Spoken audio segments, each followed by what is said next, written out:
बिस्मिल्लाहिर्रहमानिर्रहीम अस्सलाम वालेकुम। बेटा जी, 8th क्लास की मैथमेटिक्स की एक्सरसाइज 1.1 का क्वेश्चन नंबर 1 अभी में सॉल्व करेंगे, जिसकी स्टेटमेंट कुछ इस तरह से है कि identify which of the following fractions are terminating and which are recurring decimal fractions. तो यहाँ पे इन बातों का क्लियर होना बहुत वाजे है कि जो फ्रैक्शंस हैं वो टर्मिनेटिंग कब होती हैं और रिकरिंग डेसिमल फ्रैक्शन किसे कहते हैं। ये दो बातें जब क्लियर हो जाएंगी फिर हम इस क्वेश्चन को सॉल्व करने के काबिल हो जाएंगे। इसको क्लियर करने के लिए हम इसी जो एक्सरसाइज से पहले थ्योरी दी हुई है उसमें पेज नंबर 2 पे देख लेते हैं। यहाँ पे आप लोगों को पेज नज़र आ रहा होगा, यहाँ पे लिखा है टर्मिनेटिंग डेसिमल नंबर्स।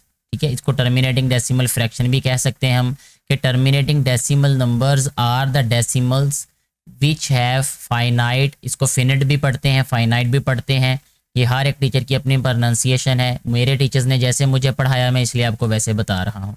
फाइनाइट या finite number of digits in its decimal part, यानी अगर किसी भी नंबर में, यानी उसका जो डेसिमल पार्ट होता है उसमें जो नंबर ऑफ डिजिट्स हैं वो फाइनाइट फिनिट हों, यानी इसको आसान लफ्ज़ों में ही कहूँ तो अगर पॉइंट के बाद लास्ट डिजिट का हमें पता हो तो वो टर्मिनेटिंग डेसिमल नंबर होता है, और अगर पॉइंट के बाद लास्ट नंबर का हमें ना पता हो तो वो टर्मिनेटिंग नहीं होगा बल्कि नॉन टर्मिनेटिंग होगा। जैसे यहाँ पे देखें 0.4 लिखा हुआ है तो हमें पता है कि इसका लास्ट डिजिट 4 है तो ये टर्मिनेटिंग है। 3.14 में लास्ट डिजिट 4 है तो इसलिए ये भी टर्मिनेटिंग है। 0.375 में लास्ट डिजिट 5 है इसलिए ये भी एक टर्मिनेटिंग डेसिमल नंबर है। जैसे यहाँ पे फॉर एग्जांपल दिया है 0.4 इक्वल है 2/5, तो 2/5 क्या है, टर्मिनेटिंग डेसिमल नंबर है। इसी तरह 157/50 भी एक टर्मिनेटिंग डेसिमल नंबर है। 3.8 भी एक टर्मिनेटिंग डेसिमल नंबर है। अब बात करते हैं non terminating and recurring decimal number. Non terminating एक इसमें कॉन्सेप्ट है और दूसरा है रिकरिंग। रिकरिंग का मतलब क्या है और नॉन टर्मिनेटिंग का मतलब क्या है। नॉन टर्मिनेटिंग का इसी डेफिनेशन में मैं पहले बता चुका हूं कि अगर पॉइंट के बाद लास्ट वाला डिजिट हमें पता हो तो वो टर्मिनेटिंग हो जाता है, और अगर लास्ट वाला डिजिट हमें ना पता हो तो वो नॉन टर्मिनेटिंग डेसिमल नंबर होता है। यानी अगर डॉट डॉट डॉट डॉट लिखा हो किसी भी नंबर के लास्ट पे तो वो नॉन टर्मिनेटिंग नंबर को शो करता है। एंड रिकरिंग का मतलब ये होता है कि एक ही नंबर बार बार रिपीट हो। ठीक है, तो जैसे देखिए यहाँ पे डेफिनेशन में भी लिख दिया कि the decimal numbers in which one digit और ग्रुप ऑफ डिजिट्स, एक डिजिट या कुछ डिजिट्स का ग्रुप, यानी 2 डिजिट हो सकते हैं, 3 हो सकते हैं, 4 हो सकते हैं, repeat again and again infinite times in its decimal part are called recurring decimal numbers. यानी अगर डेसिमल पार्ट में एक नंबर या एक से ज़्यादा नंबर बार बार रिपीट हो रहे हों तो वो रिकरिंग डेसिमल नंबर कहलाएगा। It can also be written in fraction, इसको फ्रैक्शन में भी लिखा जा सकता है। जैसे ये एग्जाम्पल दी है, यहाँ पे 2 बार बार रिपीट हो रहा है तो ये रिकरिंग डेसिमल नंबर कहलाएगा। और नॉन टर्मिनेटिंग इसलिए कहलाएगा क्योंकि ये ख़त्म नहीं हो रहा, यानी इसकी जो डिवीजन है वो ख़त्म नहीं होती कहीं पे भी। यहाँ पे देखें 363636, यानी 36 एक ग्रुप है नंबर्स का जो कि अपने आप को रिपीट कर रहा है। इसी तरह 434343, तो ये 43 नंबर है, ये एक सेट बन रहा है तो ये सेट रिपीट हो रहा है। इसी तरह 17.3333 यहाँ पे 3 रिपीट हो रहा है। इसी तरह 142857 142857, यानी 142857 एक सेट है, यानी ये फिर यही रिपीट होगा, इसके बाद फिर यही आएगा। तो इस तरह के नंबर्स को नॉन टर्मिनेटिंग रिकरिंग नंबर्स कहते हैं। ठीक है, नॉन टर्मिनेटिंग ये जो डॉट्स लगाए हैं एंड पे ये बताते हैं कि ये जो डिवीजन है ये कभी ख़त्म नहीं होती इन नंबर्स की। और रिकरिंग का मतलब ये है कि या तो एक नंबर या एक से ज़्यादा जो नंबर्स हैं, ग्रुप ऑफ नंबर्स हैं, वो अपने आप को रिपीट कर रहे होते हैं। अब हम क्वेश्चन को सॉल्व कर लेते हैं इसी कॉन्सेप्ट को जहन में रख के। क्वेश्चन नंबर 1 ऐसे ही सॉल्व होना है। तो इसमें देखें यहाँ पे 18 पार्ट्स हैं इस क्वेश्चन के। सबसे पहला पार्ट है 4/6। इसको कैसे चेक करना है हमने, क्या ये टर्मिनेटिंग है या रिकरिंग है, इसको डिवाइड कर लेना है। ठीक है, तो पहला पार्ट यहाँ पे इसको डिवाइड कर लेते हैं। 4/6 है ये, तो इसका मतलब ये है कि हमने 4 को 6 पे डिवाइड करना है। तो यहाँ पे लिखते हैं 4 डिवाइडेड बाय 6। ठीक है जी, तो यहाँ पे आ जाएगा 4 छोटा है 6 से, तो यहाँ पे हमने पॉइंट लगा के 0 राइट कर देना है। यहाँ भी 0 पॉइंट आ जाएगा। फिर 4 9 6 सॉरी 6 6 36 आ जाएगा ये, यहाँ माइनस, और ये आ जाएगा यहाँ पे 4, यहाँ पे 0 आ जाएगा, यहाँ भी 4, फिर 40 बन गया 6, ये फिर आ जाएगा, फिर आ जाएगा यहाँ पे 36, और यहाँ पे माइनस करेंगे तो फिर आ जाएगा 4, यहाँ पे 4 आ जाएगा, ये फिर 40 बन गया, फिर यहाँ पे 6, यानी 0 पॉइंट, इसको हम लिखेंगे 0.666, और इसी तरह ये आगे चलता रहेगा ये वाला नंबर। ठीक है, ये कौन सा नंबर हुआ? ये होगा हमारे पास रिकरिंग डेसिमल फ्रैक्शन। ठीक है, इसको नॉन टर्मिनेटिंग रिकरिंग कहेंगे। यहाँ पे राइट भी कर सकते हैं, नॉन टर्मिनेटिंग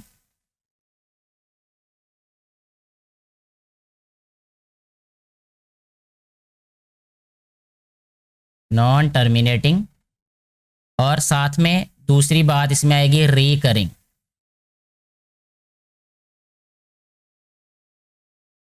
ठीक है जी, इस तरीके से हमारा ये जो फर्स्ट पार्ट है ये सॉल्व होगा। सारे के सारे पार्ट्स ऐसे ही सॉल्व होने हैं जैसे हमने फर्स्ट वाला पार्ट सॉल्व किया।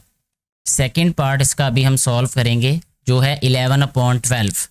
तो अब हमने 11 को 12 पे डिवाइड करना है। पहले ये 11 है और इसको 12 पे डिवाइड कर देंगे। अब देखिए 11 क्योंकि छोटा है 12 से, इसलिए यहाँ पे हम राइट करेंगे 0 पॉइंट, यहाँ भी पॉइंट आ जाएगा और उसके बाद यहाँ पे 0 लिखेंगे, ये 110 बन गया। ठीक है, और 12 9s are 108 हो जाएगा। ठीक है जी, जब इसको सब्ट्रैक्ट करेंगे तो यहाँ पे रिमाइंडर आ जाएगा 2, यहाँ पे फिर ये बन जाएगा 20, तो ये बन जाएगा 12 1s are 12, यहाँ माइनस 20 में से 12 माइनस करेंगे और ये आ जाएगा 80। ठीक है, यहाँ 0 फिर लिख सकते हैं हम। 12 6 are 72। ठीक है जी, यहाँ सब्ट्रैक्ट किया और 10 में से 2 माइनस किया तो ये आ जाएगा 8। फिर इसी तरह ये 6 आ जाएगा और ये 80 आ गया, फिर 72, यानी ऐसे ही ये फिर चलता रहेगा क्वेश्चन आगे। इसको यानी इसकी जो डिवीजन है वो कंप्लीट नहीं होगी, यानी 11/12 को हम लिख सकते हैं 0.9166 डॉट, इस तरीके से। तो ये वाला जो हमारे पास आंसर है इसको हम क्या लिखेंगे कि ये नॉन टर्मिनेटिंग है। ठीक है, ये रिकरिंग नहीं है, सिर्फ हम इसको लिखेंगे नॉन टर्मिनेटिंग। यहाँ पे लिख देते हैं नॉन टर्मिनेटिंग। ठीक है जी, ऐसे हमारा ये वाला पार्ट भी सॉल्व हो जाएगा। नेक्स्ट इसका जो थर्ड पार्ट है वो है 1/3। अब हम इसमें डिवाइड करेंगे 1 को 3 पे, क्योंकि 1 जो है वो छोटा है 3 से, इसलिए हम पहले ही यहाँ पे 0 पॉइंट राइट करेंगे, यहाँ पे भी पॉइंट और यहाँ 0 लिख देंगे। तो 3 3s are 9 होता है।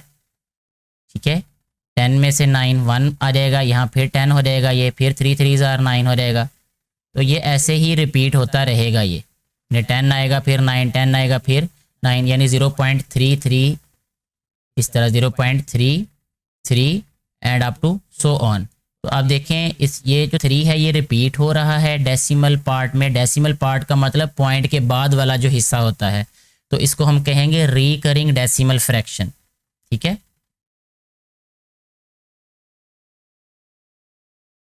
रिकरिंग डेसिमल फ्रैक्शन लिख दें या नंबर लिख दें, दोनों तरह ही ठीक होगा ये। ऐसे हमारा ये वाला पार्ट भी सॉल्व हो जाता है। नेक्स्ट इसका फोर्थ वाला पार्ट सॉल्व करते हैं। उसमें नंबर जो दिया है, जो फ्रैक्शन दिया है वो है 2/5। 2 को हम डिवाइड कर लेते हैं 5 पे। 2 छोटा है नंबर 5 से, तो इसलिए हमें यहाँ पे 0 पॉइंट राइट के यहाँ पॉइंट राइट करेंगे और फिर अपनी मर्जी से जितने मर्जी 0 राइट कर लें। तो ये आ जाएगा 5 4s are 20। ठीक है, तो नीचे कुछ भी नहीं बचा, रिमाइंडर 0 आ जाएगा, तो 2/5 आ जाएगा 0.4 के, क्योंकि हमारे पास पॉइंट के बाद जो लास्ट डिजिट है वो मालूम है जो कि 4 है। इसको हम कहेंगे टर्मिनेटिंग डेसिमल नंबर। ठीक है, तो यहाँ लिख भी देंगे टर्मिनेटिंग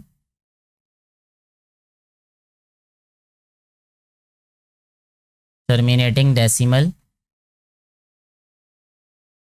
नंबर। ठीक है, तो ऐसे हमारा ये वाला पार्ट भी सॉल्व हो गया है।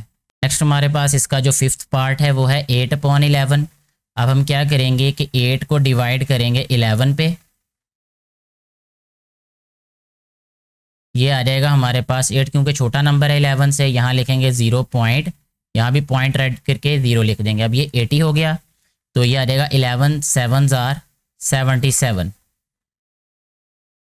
सब्ट्रैक्ट, ये 80 में से 77 सब्ट्रैक्ट किए तो ये आ जाएगा 3, यहाँ पे आ जाएगा 30, और 11 2s are 22 आ जाएगा। सब्ट्रैक्ट होगा तो ये आ जाएगा यहाँ पे 8, फिर ये 0 हो जाएगा, यहाँ आ जाएगा 7, फिर यहाँ पे आ जाएगा हमारे पास 77, यानी जैसे पहले रिपीट हो रहा है ये अपने आप को फिर वैसे ही चलाता जाएगा ये वाला प्रोसेस। यानी 77 आया, यहाँ रिमाइंडर आ जाएगा 30।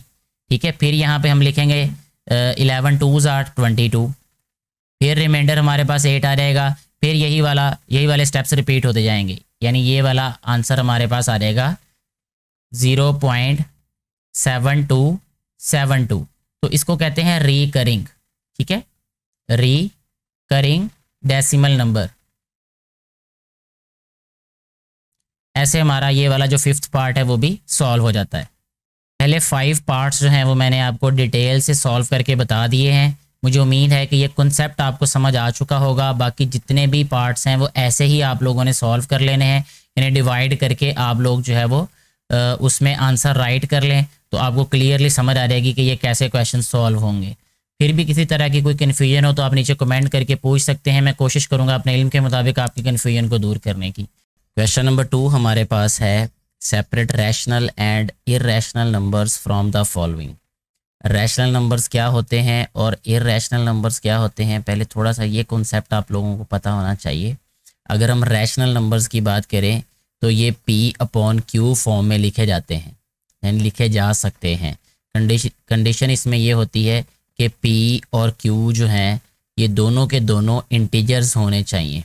ठीक है, और एक दूसरी शर्त ये है कि Q जो है वो 0 नहीं होना चाहिए। अब जब भी रैशनल या इर्रेशनल नंबर की डेफिनेशन पढ़ेंगे तो ये वाली ही डेफिनेशन आप लोग देखेंगे। P/Q का मतलब ये है कि वैल्यू को जो ओवर में लिख सकें। जैसे हमारे पास अगर एक नंबर है 5, तो 5 के ओवर में 1 होता ही होता है, तो ये एक रैशनल नंबर होगा। इसी तरह 6/7 जो है ये ऑलरेडी P/Q फॉर्म में लिख दिया गया है, तो ये भी एक रैशनल नंबर होगा। ठीक है, अगर इसको हम लिखना चाहें, डिनोट करना चाहें तो Q से लिख सकते हैं, Q रैशनल नंबर्स को डिनोट करता है।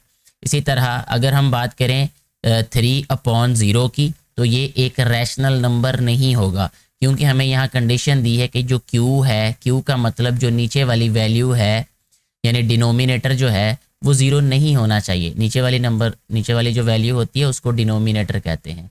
तो ये है रैशनल नंबर की डेफिनेशन। कोई कन्फ्यूजन हो तो आप नीचे कमेंट करके मज़ीद भी पूछ सकते हैं किसी भी तरह का सवाल। अच्छा, इसके बाद है इर्रेशनल, उसको लिखेंगे हम Q'। ठीक है, तो Q' ऐसे नंबर्स होते हैं जिनको P/Q फॉर्म में ना लिख सकें, यानी मैं इसको लिख रहा हूँ नॉट इक्वल टू P/Q, और कंडीशन यही होंगी कि जो ऊपर वाली वैल्यू है और नीचे वाली वैल्यू है ये दोनों की दोनों Z में से होनी चाहिए। Z जो है इंटीजर्स का सेट होता है, मैं इसको भी लिख देता हूँ ताकि आपको कन्फ्यूजन ना हो समझने में। तो इंटीजर्स होते हैं 0 +-1 +-2 +-3 and up to so on, यानी इसी तरह प्लस के और माइनस के सारे नंबर्स इंटीजर्स में आते हैं और 0 भी आता है। इसीलिए यहाँ पे एक कंडीशन लिख दी जाती है कि Q must not be equal to 0, यानी जो नीचे वाली वैल्यू है हमारे पास, ये वाला जो नंबर है किसी भी फ्रैक्शन में, किसी भी ओवर वाली वैल्यू में वो 0 नहीं होना चाहिए। ठीक है, अब इसमें जो इर्रेशनल नंबर्स हैं वो क्या होंगे, जैसे हमारे पास कोई भी प्राइम नंबर हो और उसका स्क्वायर रूट हो। कोई भी प्राइम नंबर जो है उसका स्क्वायर रूट लें तो आंसर इर्रेशनल नंबर आता है। प्राइम नंबर क्या होते हैं, ये बात और लंबी हो जाएगी, लेकिन मैं ऑलरेडी वीडियोस बना चुका हूं चैनल पे, लेकिन क्योंकि ये टॉपिक से रिलेटेड है, आपको ये बातें समझ होना चाहिए, तो इसलिए मैं प्राइम नंबर को फिर बता देता हूं कि ऐसे नंबर्स को प्राइम नंबर कहते हैं जिसके सिर्फ और सिर्फ 2 फैक्टर होते हैं। फैक्टर का मतलब ये है कि वो सिर्फ 2 नंबर्स पे डिवाइड होते हैं, ना 3 पे डिवाइड होने वाले प्राइम होते हैं, ना 1 नंबर पे डिवाइड होने वाले प्राइम नंबर्स होते हैं। हर वो नंबर प्राइम होगा जो 2 नंबर पे डिवाइड होगा, ना 2 से ज़्यादा पे ना 2 से कम पे। तो ये देख लें, जैसे 0 जो है प्राइम नहीं होगा, 1 प्राइम नहीं होगा, 2 प्राइम होगा, 3 प्राइम होगा, 5 प्राइम होगा, 7 प्राइम होगा, 11 प्राइम होगा, क्योंकि ये सारे के सारे वो नंबर्स मैं लिख रहा हूँ जो ज़्यादा से ज़्यादा और कम से कम सिर्फ 2 नंबर्स पे डिवाइड होते हैं, एक खुद पे और एक 1 पे, तीसरे किसी नंबर पे ये डिवाइड नहीं होते। अच्छा, ये प्राइम नंबर जितने भी होते हैं उनका जो स्क्वायर रूट होगा वो इर्रेशनल नंबर होगा। इसके अलावा अगर हमारे पास कोई भी ऐसा नंबर आ जाए, यानी ऐसा हमारे पास फ्रैक्शन आ जाए या हमारे पास ऐसा डेसिमल नंबर आ जाए, क्योंकि फ्रैक्शन को डेसिमल में चेंज कर सकते हैं। जैसे अगर हमारे पास आ जाए 5.342 और आगे आ जाए डॉट डॉट डॉट, यानी इसमें कोई भी रेपिटेशन भी ना हो, ये वाला जो इसका डेसिमल पार्ट है इसमें रेपिटेशन भी ना हो, और ये इस तरह इर्रेगुलर से नंबर आते हों, कोई तरतीब ना बनती हो, तो ये भी क्या होंगे, हमारे पास इर्रेशनल नंबर होंगे। बाकी मज़ीद जब हम क्वेश्चंस को सॉल्व करेंगे मैं आप लोगों को इंशाल्लाह बता दूंगा, अगर कोई बात इनमें से बताने वाली रह गई तो। जैसे अब हम पहले पार्ट की बात कर लेते हैं। यहाँ पे क्वेश्चन में, यहाँ ऊपर हमें स्क्रीन में जो दिया गया है, लिखा गया है, आपको नज़र आ रहा होगा। पहला है स्क्वायर रूट ऑफ 5। मैं यहाँ पे लिख देता हूँ इसको, स्क्वायर रूट ऑफ 5। अभी आपको थोड़ी देर पहले मैंने ये बात बताई थी कि कोई भी प्राइम नंबर का स्क्वायर रूट हो जाएगा तो वो हमेशा इर्रेशनल होगा। तो अब ये हमारे पास क्योंकि 5 एक प्राइम नंबर है, तो प्राइम नंबर होने की वजह से इसका जो स्क्वायर रूट भी आ गया, तो ये क्या होगा हमारे पास, इर्रेशनल नंबर। मैं आई लिख देता हूँ इसके लिए, ठीक है, यहाँ पे भी लिख देते हैं हम आई, तो बात क्लियर हो जाएगी। 1/7 जो है ये ऑलरेडी P/Q फॉर्म में लिखा हुआ है। P और Q दोनों के दोनों इंटीजर्स होने चाहिए, जो कि हैं, 1 भी इंटीजर है, 7 भी एक इंटीजर है, और Q 0 के इक्वल नहीं होना चाहिए। जाके देखिए हम यहाँ पे 7 है, यानी नीचे हमारे पास 0 नहीं है, तो ये क्या होगा, हमारे पास एक रैशनल नंबर होगा। इसको हम R लिख देंगे, ठीक है, यहाँ मैं R लिख देता हूँ शॉर्टली इसको। अब इसके बाद देखें यहाँ पे थर्ड वाला इसका जो पार्ट है 2.152, इसमें हमारे पास जो डेसिमल पार्ट है इसमें नंबर जो है वो फिनिट है, फाइनाइट कह सकते हैं या फिनिट कह सकते हैं। ये क्वेश्चन नंबर 1 में हमें बताया गया था कि फाइनाइट और इन्फिनिट क्या होते हैं, फिनिट और इन्फिनिट नंबर्स क्या होते हैं। और इसमें देखें फिनिट होने की वजह से ये एक हमारे पास क्या होगा, रैशनल नंबर होगा, क्योंकि इसको हम P/Q फॉर्म में चेंज कर सकते हैं। ठीक हो गया जी। अच्छा, जैसे मैं अभी आपको बता भी देता हूँ इसको कि कैसे हम इसको P/Q में चेंज कर सकते हैं। ये थर्ड वाला पार्ट यहाँ पे, इसको मैं रफली बता देता हूँ आपको, 2.152। अगर इसको हम P/Q फॉर्म में लिखें तो ये आ जाएगा 2152। पॉइंट के नीचे हम हमेशा 1 राइट करते हैं और राइट साइड पे जितने डिजिट्स हो उतने 0 राइट कर देते हैं। तो ये देखिए P/Q फॉर्म में बन गया, ये P वैल्यू आ गई और ये हमारे पास Q वैल्यू आ गई। तो ये बिल्कुल वो वाली कंडीशन पूरी होती है जिसमें हमें कहा गया था कि P/Q फॉर्म में P और Q इंटीजर्स होने चाहिए, Q 0 के इक्वल नहीं होना चाहिए। तो ये सारी कंडीशन इस क्वेश्चन में पूरी होती हैं, इसलिए हम इसको लिखेंगे कि ये एक रैशनल नंबर है। इसके बाद देखिए यहाँ पे इस वाले पार्ट को गौर से देखना है कि यहाँ हमें दिया है 0.8182, 8182, 8182, यानी 8182 जो है ये रिपीट हो रहा है। ये जो सेट है 8182 नंबर्स का, ये रिपीट होने की वजह से, और ये क्या है हमारे पास, ये फिनिट भी नहीं इनफिनिट है। ऐसा नंबर जिसमें हमारे पास कुछ डिजिट्स रिपीट हो, ठीक है, चाहे वो हमारे पास इनफिनिट डिजिट्स हों, यानी वो ख़त्म ना होता, वो हमेशा रैशनल होगा। ये बहुत इंपॉर्टेंट है, ये वाला जो पार्ट है ये MCQ में आ सकता है, ये वाला दिया जा सकता है, क्योंकि ये इन बाकी चीज़ों से डिफरेंट है थोड़ा सा बाकी क्वेश्चन से, तो ये रैशनल होता है। इसी तरह 5 वाला 2.751 ये बिल्कुल 3 के जैसा ही है, इसको हम क्या लिखेंगे, रैशनल लिखेंगे। इसी तरह 6 वाला पार्ट 22/7, 22P लिखा हुआ है और 7Q लिखा, तो ये P/Q फॉर्म में है। ये बिल्कुल ऐसे ही है जैसे हमारे पास सेकंड पार्ट था, तो ये भी हमारे पास क्या होगा, रैशनल नंबर होगा। अगर हम बात करें स्क्वायर रूट ऑफ 14 की, तो 14 क्या है हमारे पास, यहाँ पे अगर हम इसका स्क्वायर रूट मालूम करें, जब हम स्क्वायर रूट ऑफ 14 फाइंड कर लेंगे तो आंसर हमारे पास क्या आएगा, ये हमारे पास नॉन रिकरिंग आएगा और नॉन टर्मिनेटिंग आएगा, जिसकी वजह से ये एक इर्रेशनल नंबर होगा। तो यहाँ पे हम आई राइट कर देंगे। ये लास्ट वाला जो पार्ट है ये कैलकुलेटर से आप कर सकते हैं, मैं अभी कैलकुलेटर यहाँ पे यूज़ नहीं कर सकता क्योंकि यहाँ पे साइंटिफिक कैलकुलेटर नहीं है मेरे पास अभी। अच्छा, इसके बाद है स्क्वायर रूट ऑफ 25।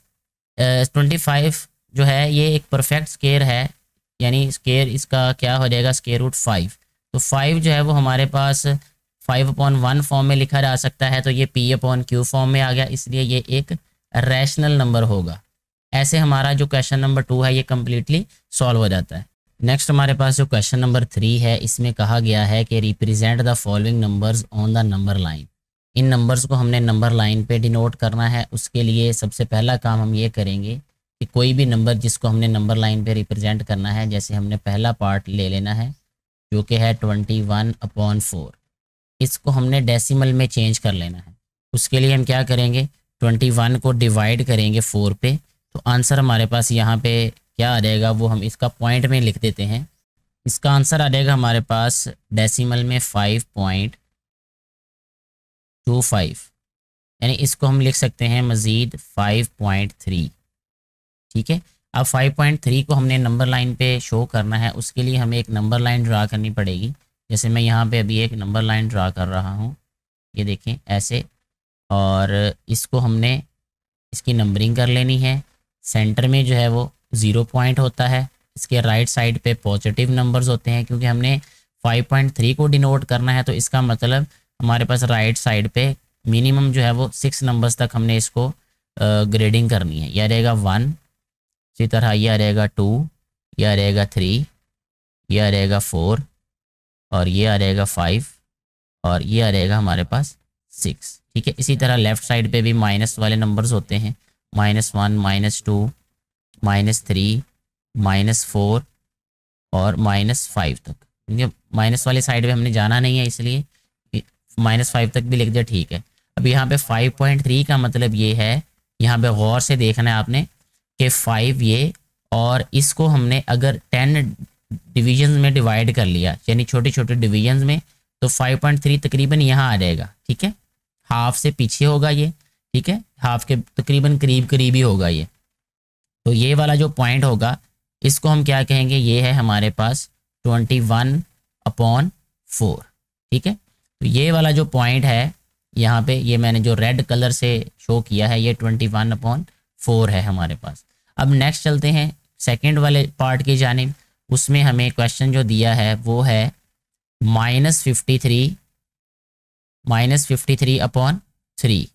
अब 53 को जब हमने डिवाइड किया 3 पे, तो ये आ गया हमारे पास 17.6। तो यहाँ पे लिख देते हैं पहले 17.6 -17.66 आ रहा है ये तकरीबन। ठीक है, तो मैं इसको लिख देता हूँ 17.7 -17.7। अब इसको डिनोट कैसे करना है नंबर लाइन पे, इसी तरीके से डिनोट करेंगे जैसे हमने पहले वाले पार्ट को डिनोट किया। यहाँ पे एक नंबर लाइन को ड्रा कर लिया हमने, ठीक हो गया जी, और सेंटर में आ जाएगा हमारे पास 0, लेफ़्ट साइड पे माइनस वाले और राइट साइड पे पॉजिटिव वाले नंबर्स आएंगे। क्योंकि ये 17 है, तो अब हम क्या करते हैं, यहाँ पे 5 का डिफरेंस लेते हैं। जैसे यहाँ पे 1 लिखा था ना, तो यहाँ पे 5 ले लेते हैं। ठीक है, 5, ये 10, और ये आ रहेगा 15, और ये आ रहेगा 20, और ये क्योंकि नेगेटिव के हैं इसलिए यहाँ पे माइनस भी लिख देता हूँ मैं। लेफ़्ट साइड पे माइनस वाले डिजिट्स होते हैं, राइट साइड पे पॉजिटिव होते हैं, तो यहाँ पे आ जाएगा 5, 10, 15। अब क्योंकि हमने -17.7 को शो करना है, तो ये 15 है, 15 और ये दरमियान में 5 डिजिट होंगे। ठीक है, तो ये 16, ये 17 यहाँ कहीं आ रहेगा ये। ठीक है, 17.7 इसके तकरीबन इस जगह पे आएगा ये। ठीक है, तो यहाँ अंदाजे से हमने इसको शो कर देना है, क्योंकि यहाँ पे हमारे पास अभी वो ग्रेडिंग नहीं हुई एग्जैक्टली जैसे होनी चाहिए थी। यानी हर एक वाला जो पार्ट है ये मज़ीद आगे 10 हिस्सों में तकसीम होता है। जैसे आपने ग्राफ पेपर पे देखा है, तो ग्राफ पेपर पे भी हम ये ड्रा कर सकते हैं। ये वाली नंबर लाइन बहुत अच्छी बेहतर तरीके से ड्रा होगी वहाँ पे। तो मेरे पास अभी यही वाली लाइंस अवेलेबल हैं, तो मैं आपको जस्ट कॉन्सेप्ट देने की कोशिश कर रहा हूँ। तो ये आ रहेगा -53/7। -53/7 का मतलब है 17.7। तो ये यहाँ पे आ जाएगा तकरीबन, इस वाले पॉइंट को शो कर देंगे हम। इसको एरो लगा सकते हैं, नहीं भी लगाना तो इसके ऊपर लिख देंगे। इसी तरह इसका जो नेक्स्ट पार्ट है वो है स्क्वायर रूट ऑफ 11, वो यहाँ पे हम सॉल्व करते हैं।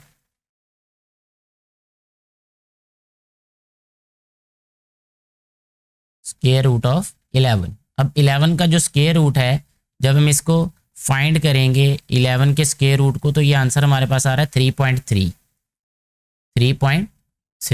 3.3 को आप बिल्कुल ऐसे ही डिनोट कर सकते हैं जैसे हमने पहले वाले पार्ट्स में इसको डिनोट किया, यानी पॉजिटिव जो पार्ट था हमारे पास 1 वाला, तो यहाँ पे आ रहेगा सेंटर में इसके 0 आ रहेगा, ये आ गया 1, ये आ गया हमारे पास 2 और ये आएगा 3।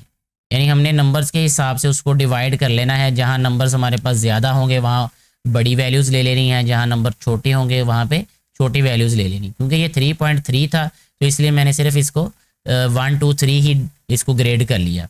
अब 3.3 का मतलब ये है, अगर यहाँ पे 4 लिखें तो 3 और 4 के दरमियान में अगर 10 हिस्से हों तो ये तीसरा हिस्सा 3.3 यहाँ पे आ जाएगा तकरीबन। ठीक है, इसको मैं किसी और कलर से जो है वो हाईलाइट करता हूँ, पॉइंट करता हूँ। ये वाला जो पॉइंट है ये शो कर रहा है किसको, स्क्वायर रूट ऑफ 11 को। इस तरीके से हमारा ये वाला आंसर आ जाएगा। इसी तरह अगर हम 4 वाले पार्ट की बात करें तो वो है 25/2। 25/2 बिल्कुल ऐसे ही होगा जैसे 1 वाला पार्ट सॉल्व किया है।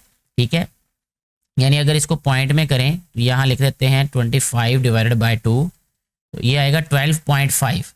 तो 12.5 डिनोट कर देना आपने नंबर लाइन पे, बिल्कुल वैसे ही जैसे ये फर्स्ट वाला पार्ट सॉल्व किया था। इसी तरह ये जो 5 वाला पार्ट है ये सेकंड वाले पार्ट की तरह सॉल्व होगा।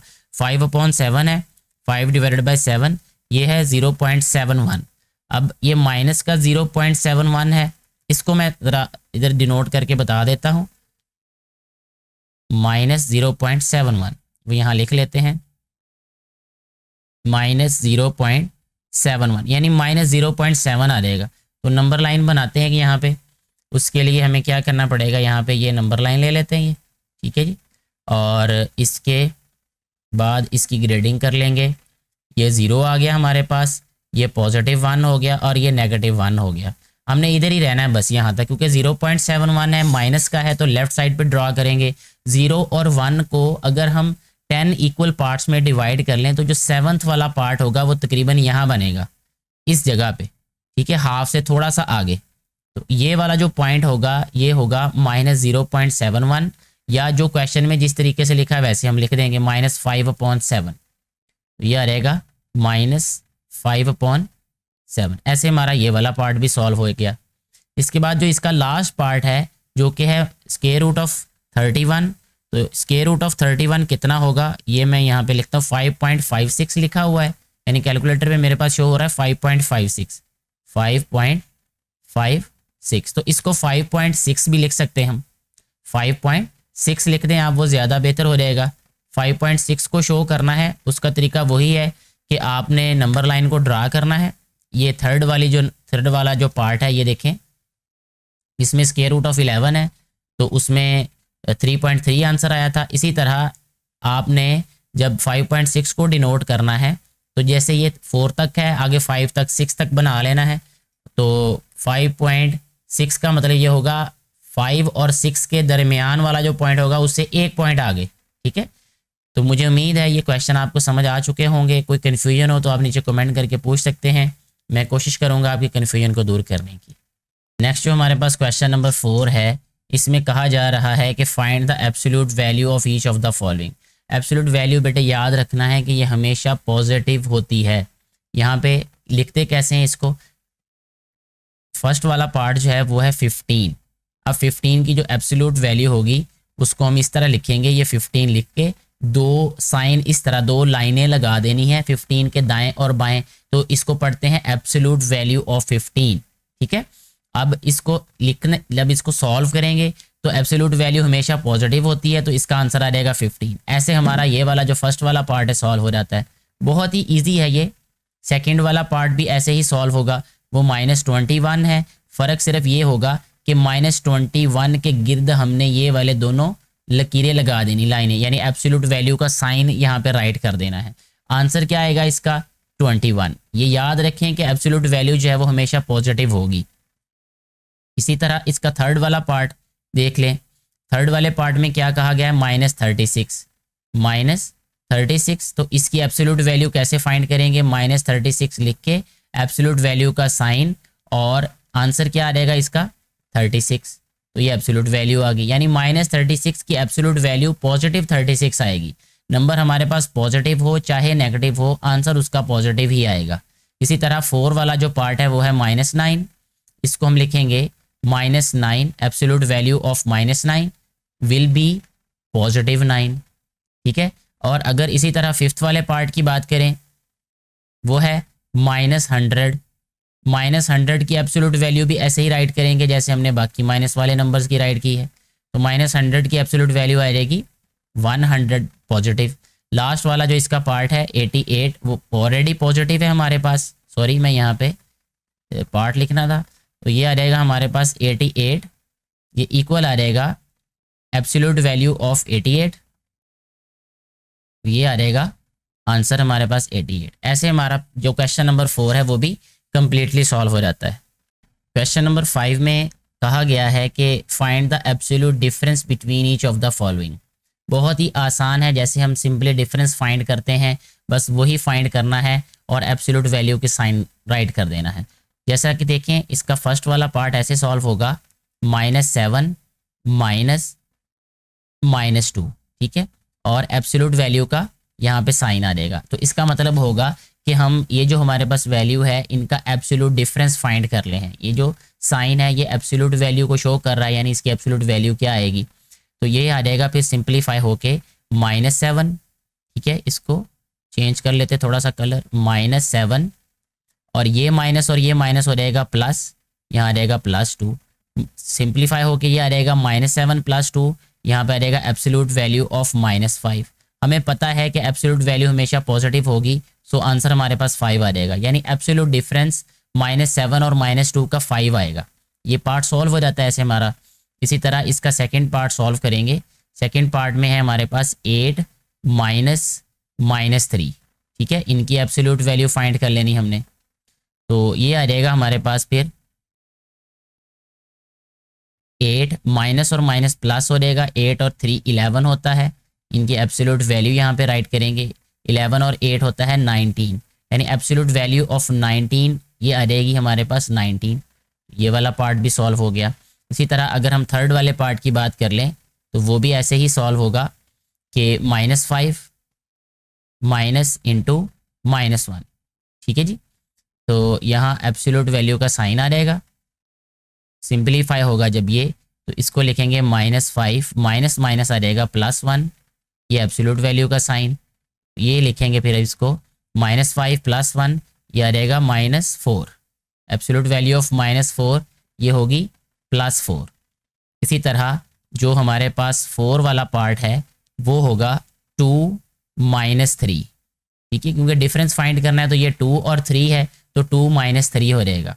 जब इसकी एब्सोल्यूट वैल्यू फाइंड करेंगे तो 2 - 3 होता है -1, यानी absolute value of -1 will be +1। तो इस तरीके से ये वाला पार्ट भी सॉल्व हो गया और साथ ही हमारा ये क्वेश्चन नंबर 5 भी कम्प्लीटली सॉल्व हो जाता है।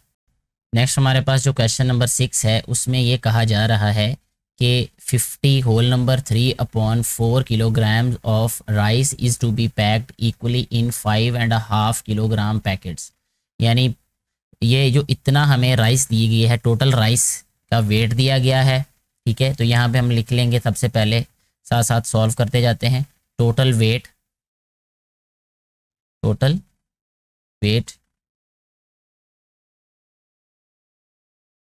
आ जाएगा हमारे पास 50 होल नंबर 3/4, ठीक है। ये कंपाउंड फ्रैक्शन में है, इसको जब हम चेंज करेंगे यानी 50 × 4 203/4 आ जाएगा। ये 203/4 पॉइंट में चेंज करेंगे, यानी इसको डेसिमल में चेंज करेंगे।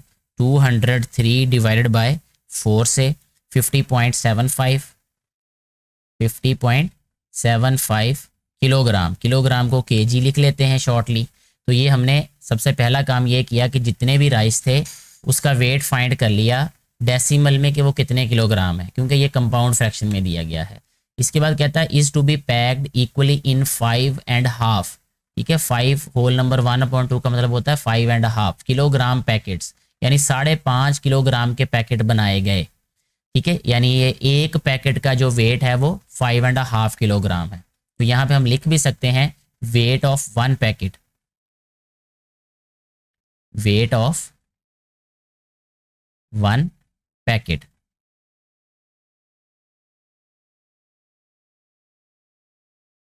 वो है 5 होल नंबर 1/2। तो 5 2s are 10 और 1 11/2 आ जाएगा। ठीक है, तो जब इसको हम पॉइंट में राइट करेंगे तो यह रहेगा 5.5 kg। ठीक हो गया। अच्छा जी, इसको एक दफ़ा मैं कंफर्म भी कर लेता हूँ ताकि गलती की कोई गुंजाइश ना रहे। 5.5 किलोग्राम हो गया। अच्छा, अब क्वेश्चन में क्या पूछा है, जो पार्ट 1 है इसका, उसमें कहा जा रहा है how many packets of rice will B packed, कितने पैकेट बनेंगे राइस के। ठीक है, तो यहाँ पे हम लिखेंगे पैकेट्स ऑफ राइस, यहाँ ए पार्ट भी लिख लेते हैं साथ में, पैकेट्स ऑफ, टोटल पैकेट्स भी लिख लें आप, या जस्ट पैकेट्स ऑफ राइस। देखिए बेटा, हमारे पास टोटल क्वांटिटी बताई है जो कि है 50.75, और टोटल के बाद हमें जो बताया वो है एक पैकेट में कितना वज़न है या कितने चावल हैं। 5.5 किलोग्राम है, उस पे हम इसको डिवाइड कर देंगे। ठीक है, तो ये आ जाएगा हमारे पास 50.75 डिवाइडेड बाय 5.5। जब हमने इसको डिवाइड किया तो ये आ जाएगा 9.2। ठीक है, यहाँ लिखेंगे 9.2। तो इतने पैकेट हमारे पास बनेंगे राइस के। ठीक हो गया जी। तो इसको जो राउंड ऑफ अगर हम करें तो रूल के अकॉर्डिंग इसको हमें लिखना चाहिए 9, राउंड अबाउट 9 लिख सकते हैं या 10 लिख सकते हैं, लेकिन 10 वाला जो पैकेट है वो बहुत थोड़ा सा होगा, तो 9 पैकेट्स कंप्लीट बनेंगे। आप इसको राउंड ऑफ करके 10 भी लिख सकते हैं, लेकिन 10 तब लिखते हैं जब यहाँ पॉइंट के बाद 5 या 5 से बड़ा नंबर हो, तो मैं ज़्यादा प्रेफर करूँगा इसको 9 लिखना ही। तो 9 पैकेट्स हमारे पास पूरे बन जाएंगे। इसके बाद जो सेकंड वाला पार्ट है बी, उसमें लिखा है how much rice will be there in 8 packets of mass 5.5 kilogram. अब 5.5 किलोग्राम के जो 8 पैकेट हैं उसमें हमने बताना है कि कितने राइस होंगे। तो बहुत आसान है, सबसे पहले हमने यहाँ पे लिखना है कि ये बी पार्ट सॉल्व कर रहे हैं। लिखेंगे वेट ऑफ 1 पैकेट, यहाँ पे दिया है 5.5 किलोग्राम। दोबारा लिखते हैं यहाँ पे वेट ऑफ 1 पैकेट, वो है जी हमारे पास 5.5 kg, यानी ये आ जाएगा 5.5 किलोग्राम। फिर हम लिखेंगे राइस इन 8 पैकेट्स, राइस इन 8 पैकेट्स। तो एक पैकेट में हमें पता है बेटा 5.5 किलोग्राम है, तो 8 में कितने होंगे, हम 8 से मल्टीप्लाई कर लेंगे। ठीक है, तो 8 को जब हम मल्टीप्लाई करेंगे 5.5 से, तो ये आ जाएगा हमारे पास 44 किलोग्राम जो है वो राइस आएंगे 8 पैकेट्स में। ऐसे हमारा ये वाला जो क्वेश्चन नंबर 6 है ये कम्प्लीटली सॉल्व हो जाता है। नेक्स्ट हमारे पास जो क्वेश्चन नंबर 7 है ये भी बहुत आसान है। इसमें कहा यह जा रहा है कि to decorate a birthday party Zara use ribbons of 2 colours. 2 रंगों के रिबन ज़ारा ने इस्तेमाल किए हैं। The length of blue ribbon is, मैं यहाँ पे साथ में लिख भी देता हूँ कि length of blue ribbon, length of blue ribbon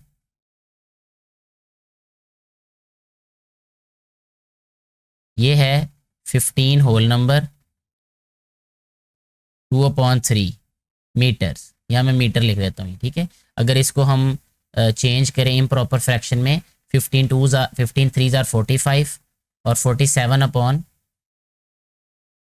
आ जाएगा मीटर में। ठीक है, अच्छा जी, the length of blue ribbon is 15 whole number 2/3 metres. The length of green ribbon is, green ribbon की जो लेंथ है वो है 4/5 times of the length of blue ribbon, यानी ब्लू रिबन की जो लेंथ है उसका 4/5 टाइम्स है। जैसे अगर 2 मीटर है तो 2 मल्टीप्लाई बाय 4/5 आ जाएगा। अगर ब्लू रिबन की 47/3 है तो 47/3 को हम 4/5 से मल्टीप्लाई करके ग्रीन रिबन की हम लेंथ फाइंड कर सकते हैं। तो यहाँ पे क्या कहा गया है what is the length of green ribbon, तो हमने पहले वाले पार्ट में मालूम ही ग्रीन रिबन की लेंथ करनी है, ठीक है। तो यहाँ पे मालूम कर लेते हैं, फाइंड कर लेते हैं length of green ribbon, green ribbon.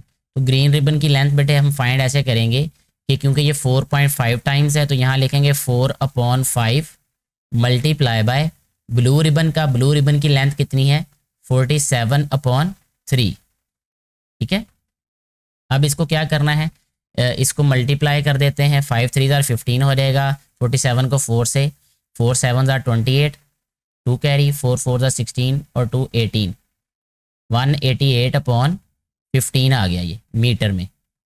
इसको अगर हम डिवाइड करें 188 को 15 पे, ये आ जाएगा 15 1 ज़ार 15, सब्ट्रैक्ट किया तो ये 3 रिमाइंडर, ये 38, 15 2 ज़ार 30 आ जाएगा,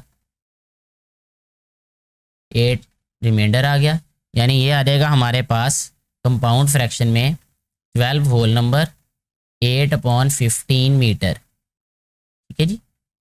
तो ये आ गई हमारे पास ग्रीन रिबन की लेंथ। पहले वाला पार्ट सॉल्व कर दिया। सेकंड वाला पार्ट क्या कहा, find the total length of both the ribbons. तो यहाँ पे हम अब टोटल लेंथ मालूम कर लेते हैं। यहाँ लिखते हैं जी टोटल लेंथ,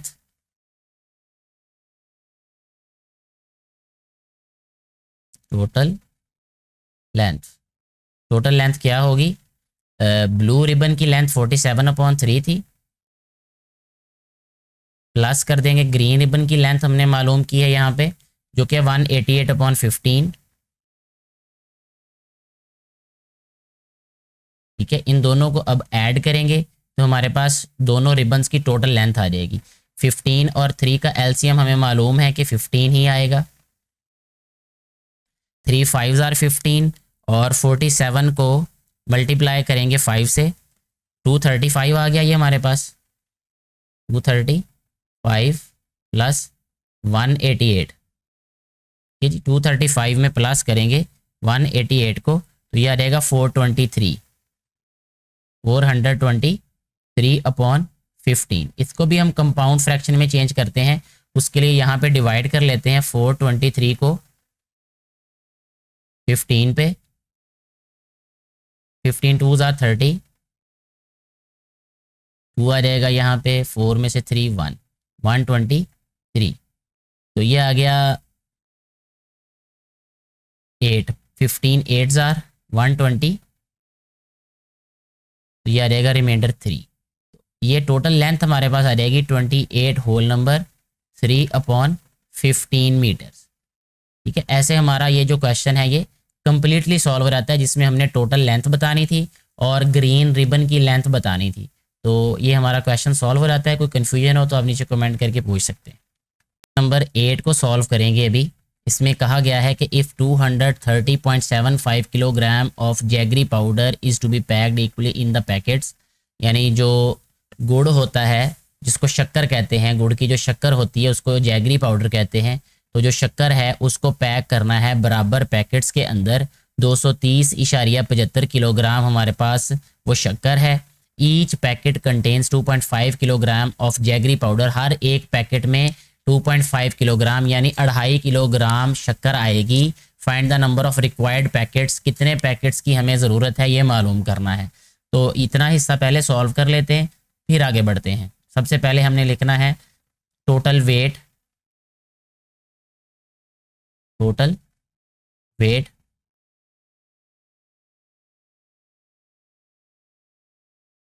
230.75 किलोग्राम। इसके बाद ईच पैकेट कंटेन्स, या वेट ऑफ ईच पैकेट लिख देते हैं हम, weight of 1 packet, each packet या 1 पैकेट एक ही बात है, ये इक्वल आ जाएगा 2.5 kg यानी किलोग्राम। अब हमने लिखना है यहाँ पे, यानी मालूम कर लेना है नंबर ऑफ पैकेट्स, ठीक है जी, नंबर ऑफ रिक्वायर्ड पैकेट्स भी लिख सकते हैं, नंबर ऑफ पैकेट्स भी लिख सकते हैं। रिक्वायर्ड पैकेट्स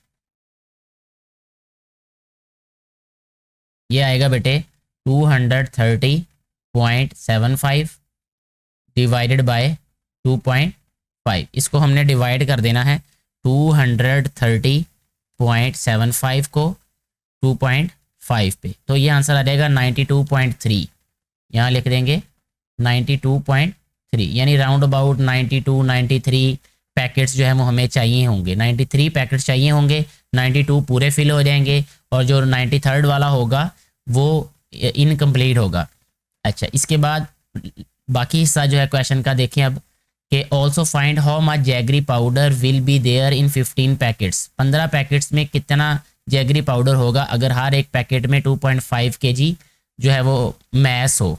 तो हम यहाँ पे ऑलरेडी लिख चुके हैं कि weight of one packet 2.5 kg है, तो यहाँ लिखेंगे जैगरी पाउडर इन 15 पैकेट्स। कि एक पैकेट में तो ऑलरेडी हमें पता है कि 2.5 kg है, तो 15 पैकेट्स में होगा 15 मल्टीप्लाई बाय 2.5 kg। जब हम 15 को मल्टीप्लाई कर देंगे 2.5 से, मल्टीप्लाई बाय 15, 37.5 किलोग्राम ये आंसर आ जाएगा हमारे पास। 15 पैकेट्स में इतना जैगरी पाउडर होगा और ये नंबर ऑफ पैकेट्स हैं ऊपर हमने मालूम किए। इस तरह हमारा जो क्वेश्चन नंबर 8 है वो कम्प्लीटली सॉल्व हो जाता है। लास्ट क्वेश्चन इस एक्सरसाइज का सॉल्व करेंगे अभी हम। इसमें कहा यह गया है कि Zeeshan wants to fill 137.5 litres of petrol in bottles. Total जो है वो पेट्रोल कितना है, ठीक है, तो यहाँ लिख लेते हैं टोटल क्वांटिटी ऑफ पेट्रोल ये है हमारे पास 137.5 लीटर्स को हम एल से डिनोट करते हैं, तो इसलिए एल राइट कर देते हैं। अच्छा जी, find the number of bottles, हमने बोटल्स फाइंड करनी। If the capacity of each बोतल इज़, यहाँ पे हमने मालूम करना है कि अगर हर एक बोतल में 5.5 लीटर आए तो फिर कितनी बोतलें भरेंगी। तो हम यहाँ पे लिख देते हैं नीचे number of bottles of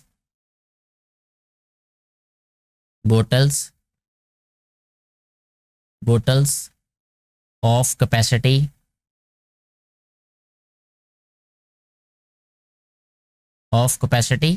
5.5 litre, यानी 5.5 लीटर की कितनी बोतल जो है वो फिल होंगी। तो इसके लिए बेटे जो टोटल हमारे पास पेट्रोल है उसको हमने डिवाइड कर देना है 5.5 पे, क्योंकि हर एक बोतल में 5.5 आएगा, ठीक है। तो जब हम 137.5 को 7.5 डिवाइडेड बाय 5.5 करेंगे तो आंसर आता है 25। तो 25 जो बोटल्स हैं वो फिल होंगी 5.5 लीटर्स की। तो ये इसका ए वाला पार्ट हमने सॉल्व कर दिया। अब बी वाले पार्ट की अगर हम बात करें तो उसमें हमें कहा गया है कि हमने ये मालूम करना है कि 6.25 लीटर्स की कितनी बोटल्स जो हैं वो फिल होंगी। तो यहाँ हम लिखते हैं number of bottles of capacity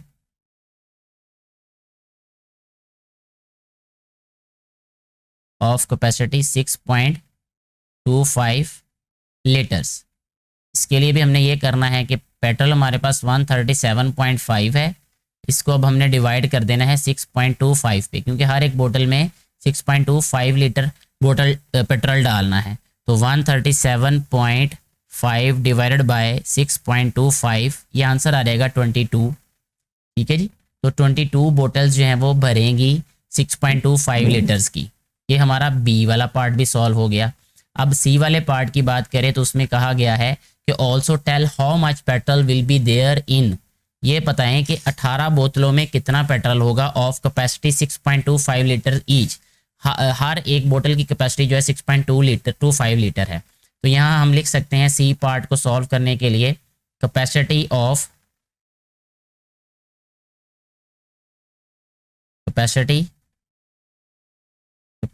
of one बोतल 1 बोतल की कैपेसिटी कितनी है 6.25 लीटर। ठीक हो गया जी। तो फिर हमने बताना है कैपेसिटी ऑफ 18 बोटल्स। ठीक है जी।